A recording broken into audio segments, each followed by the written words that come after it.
Hello दोस्तों, क्या हाल चाल है। अभी बहुत फ्रीक्वेंट क्वेश्चन मेरे पास ये आता है कि एलिजिबिलिटी क्या है सीए फाइनल की। मतलब डायरेक्ट क्वेश्चन तो नहीं आता है स्टूडेंट्स का ना। वो लोग क्या करते हैं, अपना पूरा डेटा शेयर कर देंगे कि मैंने इस दिन आर्टिकलशिप रजिस्टर करी, इस दिन मेरी कंप्लीशन थी, मेरी इतनी एक्सेस डेज की लीव थी, ये हो गया वो हो गया, क्या मैं एलिजिबल हूँ इस अटेम्प्ट में बैठने के लिए। तो अब मेरे लिए पॉसिबल नहीं होता कि मैं एक एक की एलिजिबिलिटी देख के बता पाऊँ कि भाई आप एलिजिबल हैं कि नहीं है, और कुछ गलती भी हो सकती है। तो इट्स वेरी टफ ओपिनियन एक एक का देख के देना। मैंने क्या सोचा, एक कंप्रीहेंसिव वीडियो बना दूं और बहुत अच्छी तरह, बहुत सिंपल तरीके से मैं आपको समझाऊंगा कि क्या एलिजिबिलिटी है सीए फाइनल में बैठने की। सारी चीजें हम डिस्कस करेंगे और इस वीडियो के बेसिस पे आप अपनी एलिजिबिलिटी खुद तय कर सकते हो। मैं इस लेवल तक आपको लाके छोड़ दूंगा इस वीडियो के एंड पे। बाकी स्टिल अगर आपको कोई भी डाउट होगा तो कमेंट बॉक्स में आप डाल देंगे डाउट, या फिर जितने भी मेरे सोशल मीडिया के लिंक है वो डिस्क्रिप्शन बॉक्स में है, तो उसके थ्रू आप मुझे कनेक्ट करके पूछ सकते हैं, राइट। बट ये वीडियो आपको काफी हेल्प करेगा कि आप किस अटेम्प्ट में एलिजिबल हो अपने सीए फाइनल में बैठने के लिए। पहला अटेम्प्ट ऑब्वियसली, कि पहला वो कौन सा अटेम्प्ट हो सकता है आपका, राइट। और ये जो एलिजिबिलिटी है ये मोर और लेस दोनों ही सिलेबस के लिए है, ओल्ड और न्यू। बट जो डिफरेंसेस होंगे वो मैं आगे हाईलाइट कर दूंगा, राइट। आइए दोस्तों शुरू करते हैं। बाकी चैनल को सब्सक्राइब करके वीडियो को शेयर जरूर कीजिएगा, क्योंकि ये चैनल सीए फर्टेनिटी के लिए ही है, तो आपको यूजफुल वीडियोस हमेशा मिलती रहेंगी। तो फटाफट शुरू करते हैं। तो अभी मैंने एक नोट बनाया है, ये खुद मैंने नोट बनाया जिसमें कि मैं एलिजिबिलिटी डिस्कस कर रहा हूँ। तो सीए फाइनल के फर्स्ट अटेम्प्ट में बैठने के लिए सबसे पहले तो कोई भी एज लिमिट तो है नहीं, मतलब मिनिमम और मैक्सिमम सीए फाइनल का पेपर देने के लिए। हाँ, बट जब आप मेंबरशिप लेने जाएंगे आईसीएआई से, सीए क्लियर कर लेंगे फाइनल अपनी, तो 21 साल मिनिमम एज आपकी होनी चाहिए, तभी आप मेंबरशिप अप्लाई कर सकते हैं। या आप अपने ऑडिट के प्रोफेशनल एथिक्स के पेपर में भी पढ़ेंगे, राइट। आपका सीए आईपीसीसी या फिर सीए इंटर जो है वो क्लियर होना चाहिए, पास होने चाहिए आप बोथ ग्रुप, या जितने भी उसमें ग्रुप हैं, बोथ ही हैं आज की डेट में। तो वो आपके क्लियर होने चाहिए। अब आते हैं सबसे टिपिकल चीज जो है आर्टिकलशिप, जो सबसे टिपिकल है समझने में। तो मैं बहुत अच्छी तरह आपको समझाता हूँ। देखिए, सीए फाइनल का जो भी आपका फर्स्ट अटेम्प्ट होगा उसके लिए आपको एग्जाम फॉर्म देना होगा, भरना होगा एग्जाम फॉर्म, राइट। अगर आप अपनी आर्टिकलशिप कंप्लीट कर चुके हैं सारी प्रॉपर, मतलब फॉर्म 108 भर चुके हैं, वो अप्रूव हो चुका है पूरी तरह से, आप अपनी आर्टिकलशिप कंप्लीट कर चुके हैं before filing the exam form, right. You are eligible to sit in the exam form. मतलब आपकी आर्टिकलशिप पूरी तरह से कंप्लीट हो चुकी है, तो आप एलिजिबल हैं before filing the exam form. और जिन बच्चों की आर्टिकलशिप कंप्लीट हो जाती है उन्हें तो डिक्लेरेशन भी खुद ही साइन करनी होती है। मतलब डिक्लेरेशन का मैं बता दूं, जब आप सीए फाइनल का एग्जाम फॉर्म भरते हैं तो वहां पे एक डिक्लेरेशन साइन करनी होती है। वैसे मैंने डिक्लेरेशन के लिए एक डिटेल अलग वीडियो बनाया हुआ है, तो आप उसको रेफर कर सकते हैं कि कौन सी डिक्लेरेशन आप पे अप्लाई है, राइट। और एग्जाम फॉर्म कैसे भरना है उस पर मेरा सेपरेट वीडियोस अवेलेबल है। तो सबसे पहले ये क्लियर हो गया, जिसकी आर्टिकलशिप कंप्लीट है वो एलिजिबल है। अब आते हैं दूसरा कि सर मेरी, क्योंकि फर्स्ट अटेम्प्ट जो देता है ना बच्चा, उसकी आर्टिकलशिप कभी भी कंप्लीट नहीं होती। तो ये बहुत कम केसेस वाले होंगे जिन्होंने अटेम्प्ट अपने स्किप कर दिए होंगे। तो दूसरा क्वेश्चन है कि सर मेरी आर्टिकलशिप कंप्लीट नहीं है, मेरी ना आर्टिकलशिप चल रही है, तो मैं कैसे देखूं कि मेरा कौन सा अटेम्प्ट बैठेगा या मैं एलिजिबल हूं कि नहीं, क्योंकि मेरी तो एक्सेस लीव भी थी, मैंने तो ट्रांसफर लिया था, या मेरी आर्टिकलशिप में गैप था। बहुत सारे क्वेश्चन आते हैं, राइट। अब मैं प्रॉपर एक विद एग्जांपल समझा रहा हूँ। दूसरी कैटेगरी उन स्टूडेंट की है जो कि स्टूडेंट अपनी आर्टिकलशिप कंप्लीट कर लेंगे before sitting the in the exams, but after filing the exam form.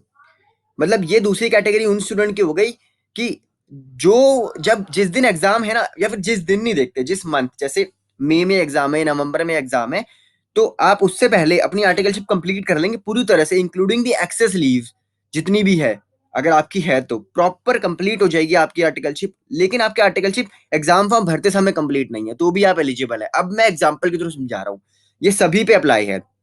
अगर आप नवंबर एग्जाम दे रहे हैं किसी भी साल का, नवंबर का, जैसे अभी 2021 चल रहा है, अगर आप 2021 का नवंबर एग्जाम देंगे और एग्जाम फॉर्म भरते वक्त आपकी आर्टिकलशिप चल रही है, बट आपको ये पता है कि आप 31 अक्टूबर तक उसी साल के अपने, तो आप अपने प्रिंसिपल से भी डिस्कस कर लेना ये चीज। तो 31 अक्टूबर तक अगर आप कंप्लीट कर लेंगे तो आप एलिजिबल हैं। अकॉर्डिंगली आप एग्जाम फॉर्म भर सकते हैं, अकॉर्डिंगली डिक्लेरेशन चेंज हो जाएगी, वहां डिक्लेरेशन वाली वीडियो में देख लेना, ठीक है। अब आते हैं मई एग्जाम के लिए। जो बच्चे मई का एग्जाम देंगे ना, या फिर अभी 2021 चल रहा है, 2022 में अगर आपको मई का एग्जाम देना है, तो आपकी आर्टिकलशिप 30 अप्रैल 2022 से पहले खत्म हो जानी चाहिए, ऑन और बिफोर 30 अप्रैल। अब आते हैं वो बच्चे जो अपने आर्टिकलशिप के लास्ट 6 मंथ में होंगे जब उनके एग्जाम चल रहे होंगे, क्योंकि आप 2.5 साल के बाद एलिजिबल हो जाते हैं ना। तो ये थोड़ी सी क्रूशियल कैटेगरी ये भी है, क्योंकि majority of the student C category में फॉल करेंगे जो अपना फर्स्ट अटेम्प्ट देंगे। majority मतलब पहला अटेम्प्ट आपका सी कैटेगरी के बेसिस पे डिसाइड होगा। ए और बी कैटेगरी में तो वही जाएंगे जिन्होंने अपना पहला अटेम्प्ट या तो स्किप कर दिया होगा, या आर्टिकलशिप की एक्सटेंशन वगैरह की वजह से उनका फर्स्ट अटेम्प्ट स्किप हो गया होगा। जो थर्ड वो है, वो बच्चे जो अपना लास्ट 6 मंथ सर्व कर रहे होंगे जब उनके एग्जाम हो रहे होंगे तब, राइट। सो अब मैं इसको एग्जाम्पल के थ्रू समझाता हूँ। नवंबर और मई दोनों एग्जाम से रिलेट कर रहा हूँ। अगर आपको नवंबर एग्जाम देना है और आपको अपनी एलिजिबिलिटी चेक करनी है कि मैं नवंबर के लिए एलिजिबल हूं कि नहीं, तो आपकी जो आर्टिकलशिप है, जैसे नवंबर 2021 अगर आप देना चाहते हो और चेक करना चाहते हो आप एलिजिबल है कि नहीं, तो आप ये देखिए क्या आपकी आर्टिकलशिप नवंबर 2021 है। आप किसी भी साल ये वीडियो देख रहे हैं उससे रिलेट कर लेना, ठीक है, डेट सेम रहेगी, साल चेंज होएगा। तो नवंबर 2021 अगर आपको देना है तो 30 अप्रैल 2022 तक अगर आपकी articleship including excess leave complete हो जाएगी तो आप एलिजिबल है नवंबर 2021 का एग्जाम देने के लिए, ठीक है ना। तो ये लास्ट 6 मंथ क्योंकि आप सर्व कर रहे होंगे ना, बट ये ध्यान रखना कि 30 अप्रैल अगले साल तक आपकी articleship including excess leave complete हो जानी चाहिए। फॉर्म 108 आपका चले जाना चाहिए इंस्टीट्यूट के बाद। अब आते हैं वो बच्चे जो मई का एग्जाम देना चाहते हैं। अगर आप एग्जाम देना चाहते हैं मई 21 का, मैं फॉर एग्जांपल दे लेता हूं, फिर मैं कहूंगा जिस साल भी आप ये वीडियो देख रहे हैं उस साल से रिलेट कर लेना। मैं हर साल तो ये वीडियो बनाऊंगा नहीं, एक ही बार वीडियो बनाऊंगा जब तक कोई चेंज ना आए रूल में, राइट। तो मई 21 में अगर आपको एग्जाम देना है और आपकी आर्टिकलशिप आपको पता है, आप प्रिंसिपल से डिस्कस कर चुके हो, इंक्लूडिंग एक्सेस लीव, अगर आपकी आर्टिकलशिप 30 अक्टूबर 2021 तक खत्म हो जाएगी तो आप मई में एग्जाम दे सकते हो। मई 21 के एग्जाम में आप बैठ सकते हो, राइट। और अकॉर्डिंगली आपको डिक्लेरेशन भरनी होगी। ये चीज आप बोलोगे, डिक्लेयर करोगे कि मेरी आर्टिकलशिप इस दिन तक कंप्लीट हो जाएगी, 30 अक्टूबर या 30 अप्रैल, उस पर आपके प्रिंसिपल भी साइन करेंगे, तो ही आप एलिजिबल हो। तो ये चीज देख लेना कि आपकी कंप्लीट हो जाए। अब मेरे से बच्चे पूछते हैं ना कि मेरी एक्सेस लीव है, मेरा ये है वो है, तो उनको जवाब मिल गया होगा कि आप यार सब कुछ देखो, मेरे को एक्सेस लीव वगैरह से कोई मतलब नहीं। आप सिंपल ये देखो, एक्सेस लीव लगा के, एक्सटेंशन लगा के, सब कुछ लगा के कितनी कब कंप्लीट हो रही है, तो जिस दिन आपकी कंप्लीट हो रही है ना उसके बेसिस पे आप डिसाइड कर सकते हो कि कौन सा अटेम्प्ट आपको मिल रहा है। मैंने क्योंकि दोनों अटेम्प्ट की कंप्लीशन डेट बता दी है आपको, राइट। आई थिंक ये क्लियर हो गया होगा आपको, अदरवाइज आप मुझसे करेक्ट हो सकते हो, बट खुद एनालाइज करना, राइट। उसके बाद आते हैं अगला, आपकी AICITSS कंप्लीट होनी चाहिए before sitting at the exam. AICITSS एक ट्रेनिंग होती है। अगर आपको डिटेल में जानना है AICITS के बारे में तो मेरी सेपरेट वीडियो है। सो इसमें दो ट्रेनिंग होती है, MCS की और IT की। ये दोनों ट्रेनिंग आपकी एग्जाम में जाने से पहले कंप्लीट होनी चाहिए। ये न्यू सिलेबस की बात कर रहा हूं मैं। ओल्ड सिलेबस को रिलैक्सेशन है कि वो एग्जाम के बाद बट बिफोर मेंबरशिप भी कर सकते हैं ये ट्रेनिंग, राइट। सो ये आपके फर्स्ट, जब भी आप अटेम्प्ट दोगे ना, मैं फर्स्ट अटेम्प्ट की बात कर रहा हूँ अभी, उससे पहले ये ट्रेनिंग कंप्लीट होनी चाहिए न्यू सिलेबस वालों की। अगला आता है, जब आप AICITSS की ITT वाली ट्रेनिंग देते हो ना, उसके बाद आपको एक टेस्ट देना होता है और वो क्लियर करना होता है टेस्ट, वो सेपरेट टेस्ट होता है। तो वो जो टेस्ट है आपका, वो एग्जाम में बैठने से पहले क्लियर होना चाहिए, क्लियर पास होने चाहिए आप उस टेस्ट में, राइट। तभी आप एलिजिबल होंगे अपना फर्स्ट अटेम्प्ट देने के लिए। ये न्यू सिलेबस वालों के लिए, और ओल्ड वाले तो फिर वो बाद में भी दे सकते हैं, राइट। तो अभी तो ज्यादा फोकस मेरा न्यू पे है क्योंकि आप बच्चे न्यू के ज्यादा बच्चे हैं, right.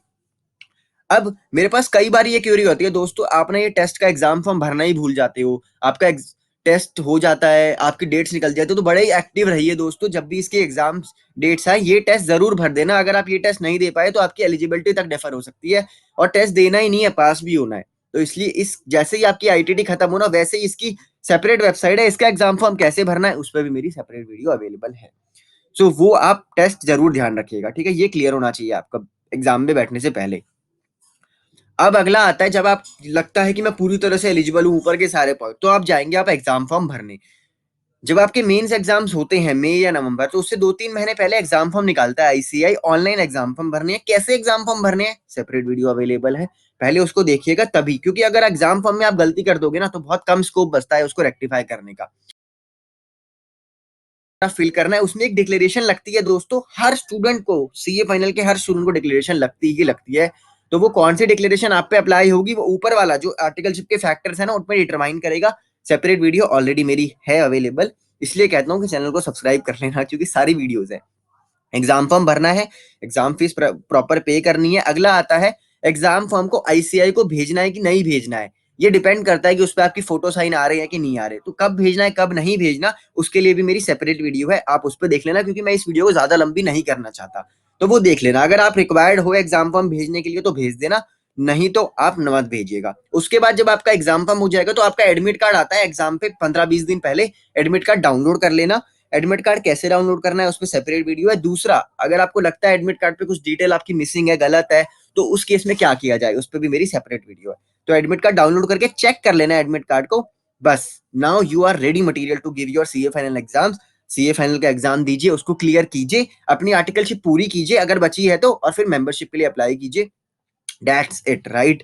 So this is the eligibility. आपको सीए फाइनल का चाहे एक ग्रुप देना दूसरा ग्रुप देना, दिस इज द एलिजिबिलिटी जो मैंने समराइज कर दी है with example. Still you have any doubt तो मेरे जितने भी सोशल मीडिया के लिंक है वो डिस्क्रिप्शन बॉक्स में है। बस रिक्वेस्ट आपसे ये है कि चैनल को सब्सक्राइब कीजिएगा और वीडियो को लाइक शेयर कीजिएगा।